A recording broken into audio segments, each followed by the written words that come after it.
Hello students, good morning. मैं मोहन शास्त्री।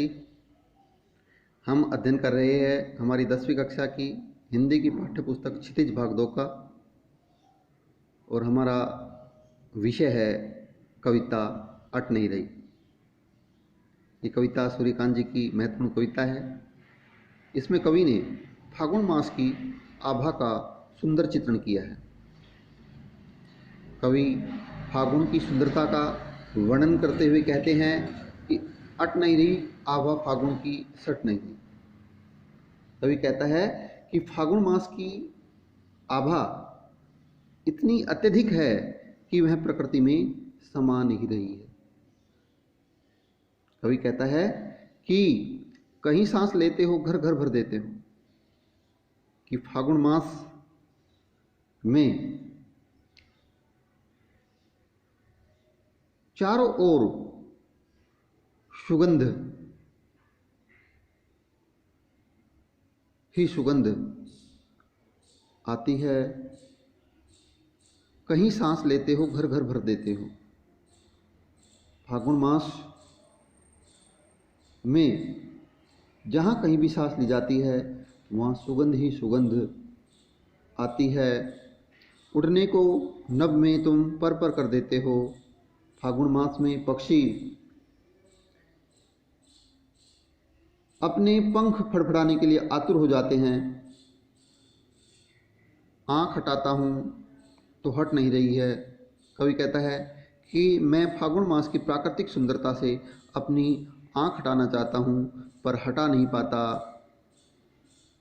पत्तों से लदी डाल कहीं हरी कहीं लाल। कवि कहता है कि फागुन आते ही पेड़ पौधे पत्तों से लद जाते हैं,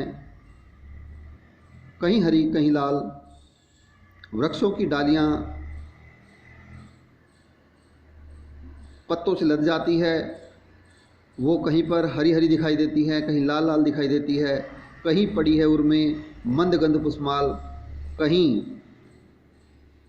ऐसा प्रतीत होता है कि मानो सुगंधित पुष्पों की माला हृदय में, वृक्षों के हृदय में पड़ी हो। पाट पाट शोभा श्री पट नहीं रही है। कवि कहता है कि फागुन मास में पाट पाट माने जगह जगह, शोभा श्री शोभा आभा, फागुन मास की आभा समा नहीं रही है, पट नहीं रही है, समा नहीं रही है।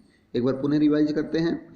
कवि कहता है कि फागुन मास की जो सुंदरता है वो प्रकृति में समा नहीं रही है, अर्थात फागुन मास में चारों ओर प्राकृतिक सौंदर्य बहुत ही व्यापक होता है।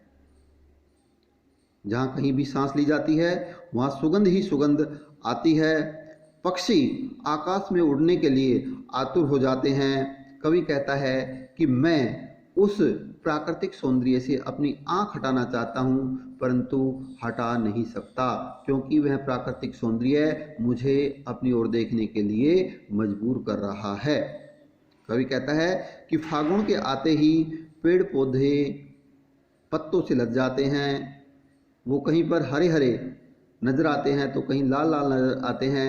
कहीं ऐसा प्रतीत होता है कि वृक्षों के हृदय में फूलों की माला, मंद गंध पुष्पमाल, फूलों की माला, सुगंधित फूलों की माला पड़ी हो।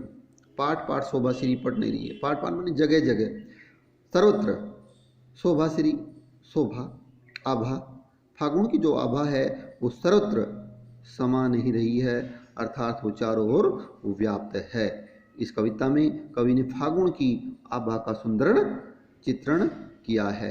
इस कविता को अच्छी तरह पढ़ना है, इसके प्रश्नों को याद करना है। धन्यवाद।